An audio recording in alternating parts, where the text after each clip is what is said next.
നമസ്കാരം. മസ്തകത്തിൽ മുറിവേറ്റ കൊമ്പനെ ചികിത്സിക്കാനുള്ള ദൗത്യത്തിന്റെ ആദ്യഘട്ടം വിജയമായിരിക്കുകയാണ്. മയക്കുവെടിയേറ്റതോടെ മയങ്ങി വീണ ആനയുടെ ആരോഗ്യനിലയിൽ ആശങ്കയുണ്ട് എന്ന് പറയുന്നുമുണ്ട്. ഈ ആനയെ കുങ്കിയാനകളുടെ സഹായത്തോടെ എഴുന്നേൽപ്പിച്ച് വാഹനത്തിൽ കയറ്റിയതോടെ ആദ്യഘട്ടം വിജയകരമായെന്ന് തന്നെ പറയാം. ഇനി ചികിത്സയുടെ രണ്ടാം ഘട്ടമാണ്. കോടനാട് കപ്രിക്കോട് അഭയാരണ്യത്തിലേക്ക് മാറ്റും. ആനയെ പാർപ്പിച്ച് ചികിത്സിക്കാനുള്ള ആനക്കൂടിന്റെ നിർമ്മാണം അഭയാരണ്യത്തിൽ തന്നെ പൂർത്തിയാക്കിയിരുന്നു. മയക്കുവെടിയേറ്റതിനെ തുടർന്ന് മയങ്ങി വീണ കൊമ്പന്റെ മസ്തകത്തിൽ തന്നെ മുറിവ് ഡോക്ടർ അരുൺ സക്രിയയുടെ നേതൃത്വത്തിൽ വൃത്തിയാക്കുകയാണ്. പുഴുവരിച്ച നിലയിലായിരുന്നു മുറിവ് കണ്ടെത്തിയത്. കോന്നി സുരേന്ദ്രൻ, കുഞ്ചു, വിക്രം തുടങ്ങിയ 3 കുങ്കിയാനകളെയാണ് ആനയെ തളയ്ക്കാനായി എത്തിച്ചത്. ജനുവരി 15 മുതൽ മസ്തകത്തിൽ പരിക്കേറ്റ നിലയിൽ കൊമ്പനെ പ്ലാന്റേഷൻ തോട്ടത്തിൽ കണ്ടെത്തിയിരുന്നു. തുടർന്ന് പരിക്ക് ഗുരുതരമാണെന്ന് ബോധ്യപ്പെട്ടതോടെ 24-ന് മയക്കുവെടി വെച്ച് തളച്ച് ചികിത്സ നൽകി വിട്ടിരുന്നു.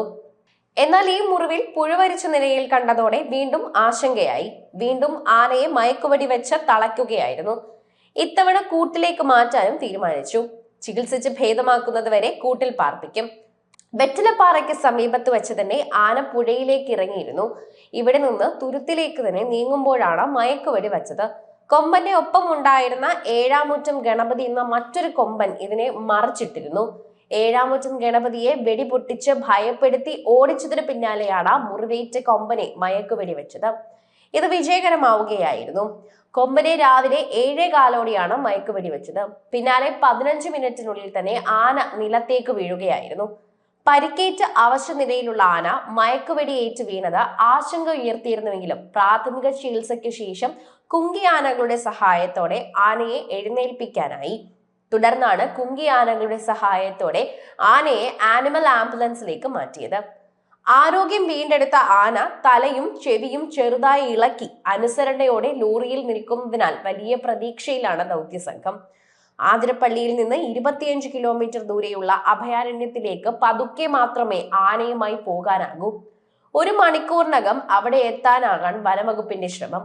വെടിയേൽക്കും മുൻപ് കൂടെയുണ്ടായിരുന്ന ഏഴാറ്റുമുഖം ഗണപതി എന്ന മറ്റൊരു കാട്ടാനയെ ഈ കൊമ്പനെ കുത്തിയിരുന്നു. ഇതാണ് കൊമ്പൻ പെട്ടെന്ന് വീഴാൻ കാരണം. വെടിവെച്ച് ഭയപ്പെടുത്തിയാണ് ഗണപതിയെ തുരത്തിയത്.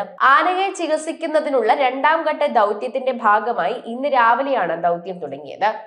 വെറ്റിലപ്പാറയ്ക്ക് സമീപം എണ്ണപ്പനത്തോട്ടത്തിലെ പുഴയിലേക്ക് ഇറങ്ങി ആനത്തുരത്തിലേക്ക് നീങ്ങുമ്പോൾ ഡോക്ടർ അരുൺ സക്രിയയുടെ നേതൃത്വത്തിൽ വെടിവെക്കുകയായിരുന്നു.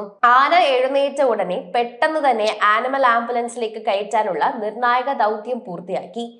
JCB ഉപയോഗിച്ച് വഴി തുറന്ന ശേഷമാണ് ആനയെ ആനിമൽ ആംബുലൻസിലേക്ക് മാറ്റിയത്.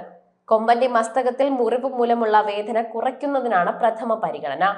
ഡോക്ടർ അരുൺ സക്രിയയ്ക്ക് അടക്കം 25 അംഗ സംഘമാണ് ദൗത്യത്തിന് നേതൃത്വം നൽകുന്നത്. അഭയാരണ്യത്തിൽ പുതിയ കൂടാണ് ഒരുക്കിയത്. മുൻപുണ്ടായിരുന്ന കൂടിന് കാര്യമായ ബലക്ഷയം ഉണ്ടായിരുന്നുവെങ്കിലും സുരക്ഷ ഉറപ്പാക്കുന്നതിന് വേണ്ടി പുതിയ കൂട് നിർമ്മിക്കാൻ വനംവകുപ്പ് തീരുമാനിച്ചിരിക്കുകയാണ്.